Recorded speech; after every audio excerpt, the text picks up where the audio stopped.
ये देश जो है हर एक जाति और हर एक धर्म से चलता है। ये गुलदस्ता है, अगर इसमें हम भेदभाव करने शुरू हो जाएंगे तो ये देश जो है हम उस तरफ नहीं ले पाएंगे। अगर हम देश को विश्व गुरु बनाना चाहते हैं, अगर हम चाहते हैं कि देश उस उन्नति करे, तो हमें हर एक जाति, हर एक धर्म और हर एक बरादरी का सम्मान भी करना पड़ेगा और साथ भी लेके चलना पड़ेगा। ठीक है, हम चाहते हैं कि किसी के साथ कोई गलत भेदभाव नहीं होना चाहिए, लेकिन किसी के साथ का मतलब है किसी भी जाति के साथ नहीं, चाहे वो ब्राह्मण है, राजपूत है, क्षत्रिय है, या SC है, या ST है। जो गलत काम करने वाले हैं वो किसी जात और धर्म को देख के नहीं करते, वो किसी के साथ भी गलत कर सकते हैं। जो गरीबी है वो किसी जात पात को या धर्म को देख के नहीं आती, किसी भी जात का और किसी भी धर्म का गरीब हो सकता है।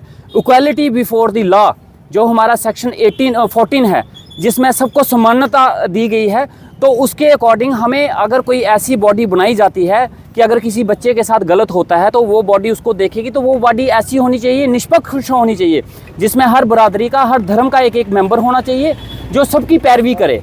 अगर कल को जनरल कास्ट के बच्चे के साथ गलत होता है तो वो उनकी भी सुनवाई करे, सिर्फ और SC और ST की।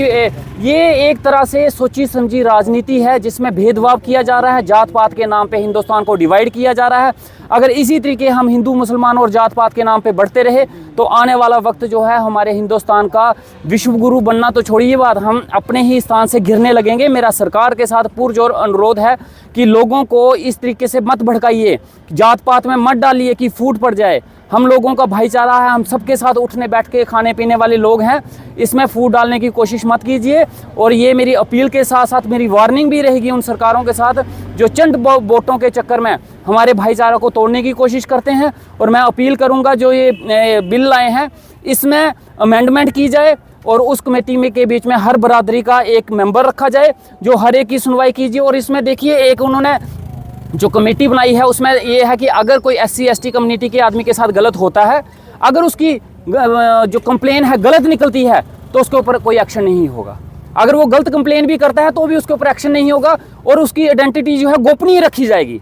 इसमें एक कानून बनाइए, अगर कोई गलत कंप्लेन करता है तो उसके ऊपर एक्शन होगा, उसके ऊपर स्ट्रिक्ट एक्शन लिया जाएगा ताकि कोई गलत कंप्लेन करने की कोशिश ना करे और उसकी आइडेंटिटी बताई जाएगी कौन है आदमी जो गलत कंप्लेन करके बीच में फसाद डालने की कोशिश कर रहा है। और मैं तो चाहता हूं कि इससे पहले भी तो कानून बने हैं, SC ST एक्ट बने हुए हैं और स्ट्रॉन्ग एक्ट बने हुए हैं, ये बनाने की क्या ज़रूरत थी? किसी ने डिमांड नहीं की, कोई इनके पास गया नहीं। लेकिन वोटों की राजनीति के लिए हम लोगों को, अब ये बच्चे हैं, अब स्कूलों के बीच में अब राजनीति की जाएगी, बच्चों के ऊपर राजनीति की जाएगी, बच्चों को जात पात और हिंदू मुसलमान में बांटा जाएगा। अगर इतने हद तक, इतने लो लेवल तक ये सियासतदान घिर जाएंगे तो फिर इस देश का बाली वारिस कोई नहीं रहेगा। तो मेरी अपील भी रहेगी और मेरी चेतावनी भी रहेगी कि सरकार के साथ की सरकार ऐसे कड़े और गंदे कदम उठाने की कोशिश ना करे। सर, पिछले दिन में देखा होगा अपने हिंदू सम्मेलन किए जा रहे, गाँव में, मोहल्ले में किए जा रहे।